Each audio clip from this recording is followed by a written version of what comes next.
Namaste everyone. Thank you for joining in this video. So this video is about determining whether or not you have a strong Mercury. And in my opinion, Mercury is the most important planet in this age and the times that we are living in. And, one of my favorite astrologers, Ryan Kurzak, he goes on to say that if you have all the planets placed in bad condition in your chart, but Mercury is good, then you'll be able to overcome most of the problems in your life. And the vice versa is also true, in my opinion. If you have all the planets in good position, but Mercury is difficult or Mercury is placed in a bad position, then you will face a lot of issues in your life. Okay. So Mercury, we know that it is the intellect, it represents the intellect. And the planet of Mercury is responsible for all the information and knowledge that comes to you. Okay, so as I said, this planet is the most important planet at the times we are living in, especially in the age of information technology. And by the way, information technology is all about Mercury and Mars.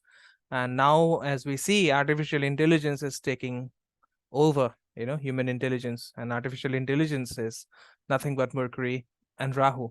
And then we have another criteria which is called emotional intelligence, which determines the the kind of lives that we'll have, the kind of failures or successes that we have while dealing with people on a on a interactional basis. And emotional intelligence is all about Mercury and Moon.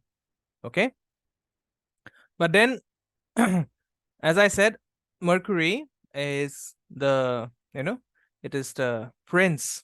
Okay, Mercury is Mercury is a planet that is always learning. Okay, and even if you look at Vedic numerology, Mercury is represented by the number 5. Okay, and if you go by the IQ tests, then 5 is the highest score for accessing knowledge and accessing assessing your IQ. Okay, so students who are students who are considered students who have a great IQ, they score a 5 out of 5, they are predicted to have a great future. But then most of these prophecies don't usually come true. Okay, and the reason is that an intellectually developed person does not mean that he or she is smart. Okay, so how to know whether a person is intellectually developed? In that case, the person must have Mercury in Virgo, Gemini, or Sagittarius. Okay, but then if a person has the knowledge but does not know when to use it at the right time and how to use it, then of course everything goes wasted. Okay, so you may have knowledge, but the ability to use knowledge is given by the mind. And who is the karaka for the mind? It is, of course, the moon. Okay, so in order to ensure that you have a pretty balanced life, the mind and the intellect both have to work simultaneously.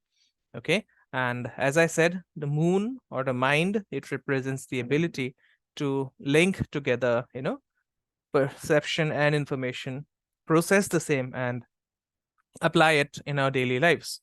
Okay, so Mercury is the planet of intelligence. It represents the proficiency to cognize, discover, accumulate knowledge, have a systematic understanding of things, see logical reasoning, logical relations. And a person who has a well-developed intellect someone who can think analytically is known as an intellectual. Okay, but then the difference between the mind and the intellect lies in the fact that with the help of the intellect, a person accumulates and increases knowledge, and using the mind, he or she can apply them in life. Okay, so in other words, people owe more to the mind than to the intellect when they perform adequate actions. And from the point of view of astrology, we will see it in the same way.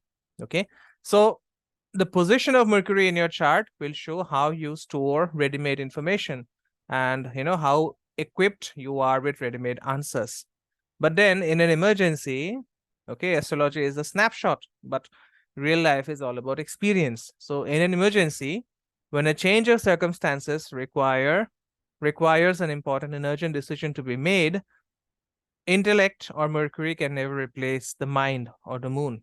Okay, and one of the features of the mind, as we know, is the ability to predict the consequences of various actions. Okay, so in a way, the mind can be called the basis for the intellect. And we understand that If a person is truly smart and he or she has the knowledge and knows how to apply and use it, that means, your moon and Mercury have to be connected. Okay. So knowledge plus mind makes you very, very special. Okay. It gives you a very specific way of thinking. It gives you a lot of emotional intelligence, intuitive intelligence as well. All right. And for example, if someone has the moon in Gemini or Virgo and Mercury in Cancer, then it means that the moon and Mercury are connected. Okay. If the moon is in the nakshatras of Mercury and Mercury is in the nakshatras of the moon, any one of the conditions holding through, then also such a person can be called smart. Okay. And this is one of the best positions for astrologers. I have my moon in Aslesha, which is ruled by Mercury.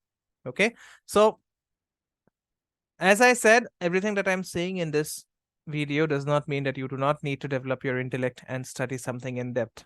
And I do not mean to say that if there is no connection between moon and Mercury, then a person is stupid or that a person will disappear. But then what I want you to understand is that if you have to determine the strength of Mercury, you have to look at the strength of the moon as well. Okay. You need to understand that simply having Mercury strong is not enough to realize it. Okay. Say, for example, let us consider a chart having Mercury and the Sun conjunct. Okay. And this is, of course, a good position for doing business. But then if the moon is in the same house with Ketu, then it is very unlikely that the person will progress far on the business, because then the processing that is done by the mind to take decisions is not happening as it should. Okay. Say, another person has Mars, the same person, not another person, the same person has Mars in Virgo, then the person will not have enough energy to start. Okay. And suppose a person has Mercury in Virgo and the moon is in Sagittarius or Pisces, then such a person would already be into a business related to information, and such a person can transfer his or her knowledge. Okay. So when Mercury is in Virgo, it is considered to be exalted. The person is intellectually very, very sound. Okay. And such a person will constantly study something, will learn something. Okay. So, Mercury is also related to the hands. And if Mercury is strong, then the person would be very, very skillful with the hands.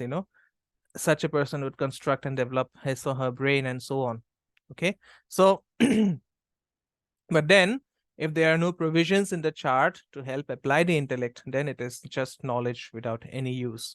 Okay. And this is how, scientists are. Mercury in Virgo, I've seen many scientists having this combination. Okay. They don't think about where to get money for the implementation of the project. They don't think about how they can make money on a project at all. To do this, the scientists will have sponsors who invest in their creations and projects. Okay. So Virgo is the sixth sign of the natural zodiac. All right. And Virgo, the sixth house, is the house of service. So people having Mercury in Virgo, many of them would be in the service sector, people who serve others with their intellect. And the same will also apply to Mercury in Gemini, because Mercury in Gemini is also considered to be strong. But then, unlike Virgo, Gemini is all about business. Gemini people will find, people having Mercury in Gemini will find it difficult to be in service. Okay. But then everything is a service, everything is a seva, right? But then, Mercury in Gemini will, will make you a good seller.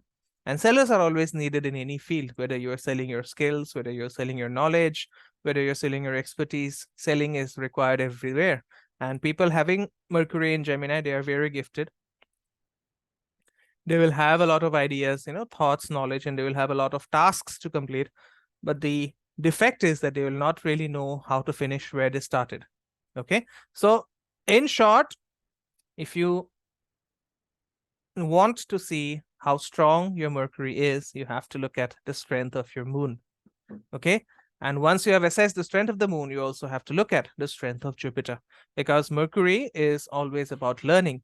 But learning without application of it, without that learning turning into wisdom, without the person internalizing the learning into wisdom, such learning will never be of any use. Okay. So the answer to this video, the answer to this $1 million question, do you have a strong Mercury? The first part would be yes.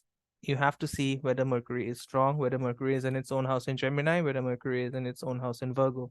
And after looking at these aspects of Mercury, these, these features of Mercury, you have to see whether the moon and Mercury are connected.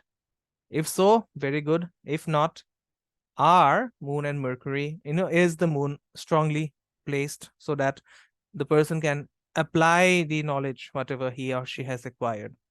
And after that, see the placement of Jupiter to see if the knowledge can really turn into wisdom for that person. Okay, so 3 criteria need to be satisfied. Please look at it in your charts, see whether it matches, whatever I said matches or resonates with you in your chart, and subscribe to the channel, share this video with friends and family if you think they would benefit from this knowledge, and please leave behind your comments in the feedback section. So that's it from me in this video. Please subscribe to the channel for more. I'll see you soon in yet another video. Namaste. Om Gurave Namaha.